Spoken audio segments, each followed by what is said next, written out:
Belum lama ada yang nanya sama saya, dia merasa kalau orang Katolik menyembah para santo dan santa. Dari sudut pandang orang Katolik, kita langsung mikir, hah? Sama sekali tidak.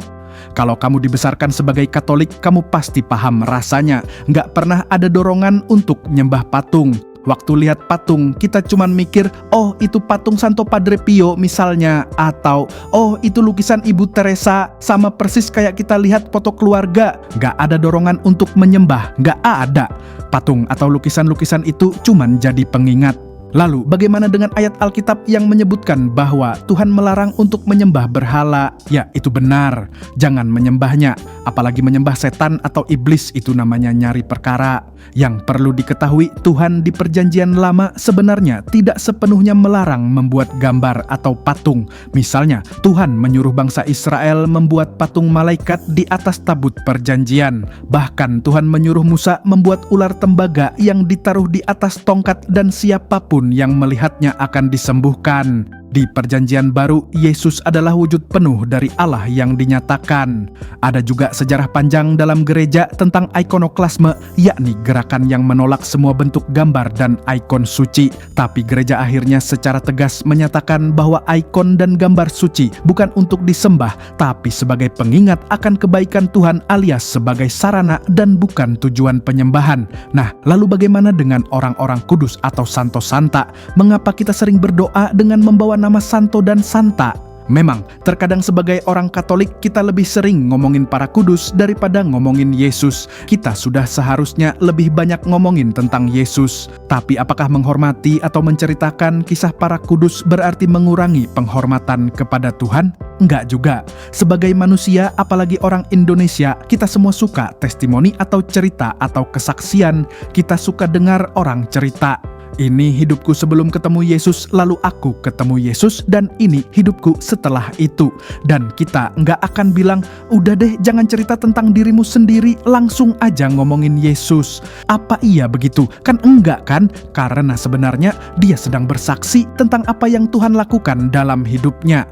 Dan ketika kita ngomongin para santo dan santa, kita sebenarnya sedang bilang, lihat deh Tuhan bisa pakai hidup seseorang yang biasa-biasa aja jadi luar biasa. Bahkan hidup yang hancur bisa dipulihkan Tuhan jadi sesuatu yang indah banget, seperti kebanyakan kisah hidup santo dan santa. Kehidupan mereka yang kudus dan suci menjadi inspirasi bagi kita untuk semakin dekat dengan Yesus. Sama seperti kalau kita menjadikan hidup seseorang menjadi inspirasi.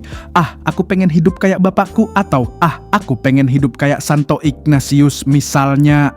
Ini tuh seperti kalau kita lagi ada di rumah Pak RT lalu lihat sebuah lukisan keren. Kita bilang, wah lukisan ini keren banget ya Pak. Warna-warnanya, detailnya keren banget. Apakah si pelukisnya akan marah dan bilang, kenapa muji lukisanku, aku di sini loh? Enggak, ketika kita mengagumi karya seni, sebenarnya kita juga sedang mengagumi sang seniman alias Pak RT. Sama seperti ketika kita ngomongin para kudus, kita bukan sedang mengagumi mereka sebagai pribadi yang hebat atas usaha sendiri, tapi justru mengagumi karya Tuhan dalam hidup mereka. Terus gimana dengan meminta doa dari para kudus? Bukankah Alkitab bilang bahwa Yesus adalah satu-satunya pengantara antara Allah dan manusia? Jawabannya, ya betul, Yesus adalah satu-satunya yang memberi kita akses langsung menuju Bapa. Tapi kita juga tahu bahwa Yesus nggak kerja sendirian. Dia mengajak banyak orang untuk bekerja sama dengannya. Alkitab bahkan berkata bahwa kita semua adalah rekan kerja Kristus.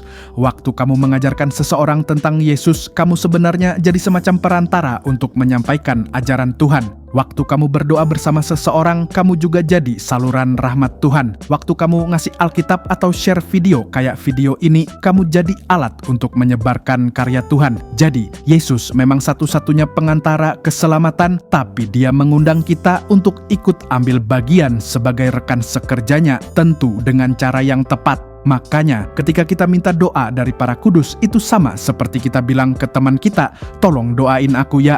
Temanmu nggak akan bilang, enggak mau, langsung aja ke Yesus. Kan nggak gitu juga. Berdoa melalui santo dan santa adalah salah satu cara kita berdoa. Mereka adalah pribadi-pribadi yang dekat dengan Yesus.